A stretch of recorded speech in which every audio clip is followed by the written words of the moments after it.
A lot of বয়েস এরপর verb is হবে নাকি আর হবে, এ নিয়ে সমস্যা অনেকেরই রয়েছে। কনফিউজিং ভার্বস ওয়ার্ডস এর পার্ট 10 নিয়ে চলে এসেছি এমনই এক ধরনের ভিডিও, যেটা দেখার পর তোমাদের এই ধরনের কনফিউশন চিরতরে দূর হতে চলেছে।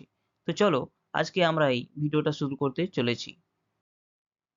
দেখো, এ লট অফ বয়েস এরপরে ইজ হবে না আর হবে, playing in the field now. তো এটা করার আগে তোমাদের একটা কনসেপ্ট আগে থেকে জানতে হবে।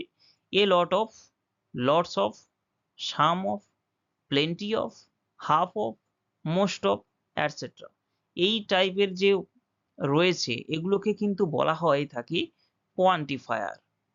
এগুলোকে বলা হয়ে থাকে কোয়ান্টিফায়ার। ওকে, লেট মি ক্লিয়ার ইট। দেখো, এগুলোকে বলা হয়ে থাকে কোয়ান্টিফায়ার।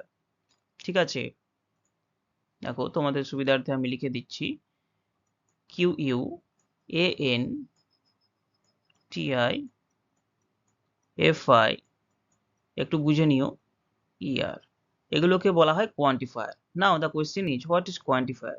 কোয়ান্টিফায়ার কিন্তু one type of determiner. Determiner কি না, এক ধরনের অ্যাডজেক্টিভ। পার্টস অফ স্পিচ জেনে থাকলে এটা কিন্তু বোঝাটা খুব একটা অসুবিধে নয়। কোয়ান্টিফায়ার নাউন বা প্রোনাউনের পূর্বে বসে সেই নাউন বা প্রোনাউনের সম্বন্ধে তার পরিমাণ কতটা সেটাকে বুঝিয়ে দেয়, তাকে আমরা কোয়ান্টিফায়ার বলি। আর এই যে লট of, lots of, some of, plenty of, half of, most of, এগুলো সবই কিন্তু এক একটি কোয়ান্টিফায়ার। এই কোয়ান্টিফায়ার এর সাথে যে নাউনটা বসবে তাকে, সেই নাউনটা যদি প্লুরাল হয় তাহলে কিন্তু ভার্ব প্লুরাল হবে, নাউনটা যদি সিঙ্গুলার হয় তাহলে ভার্ব সিঙ্গুলার হবে।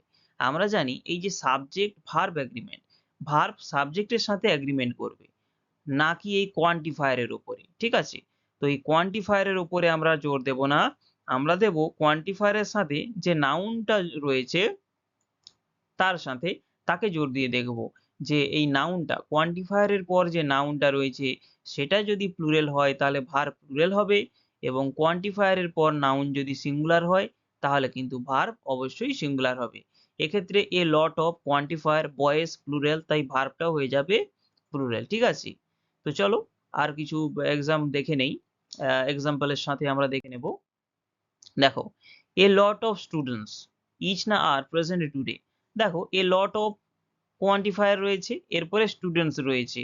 তোমরা জানো স্টুডেন্ট সিঙ্গুলার, স্টুডেন্টস প্লুরাল, যে কারণে এখানে আর হবে। তারপরে এ লট অফ নিউজ ইচ না আর স্প্রেডিং টুডে।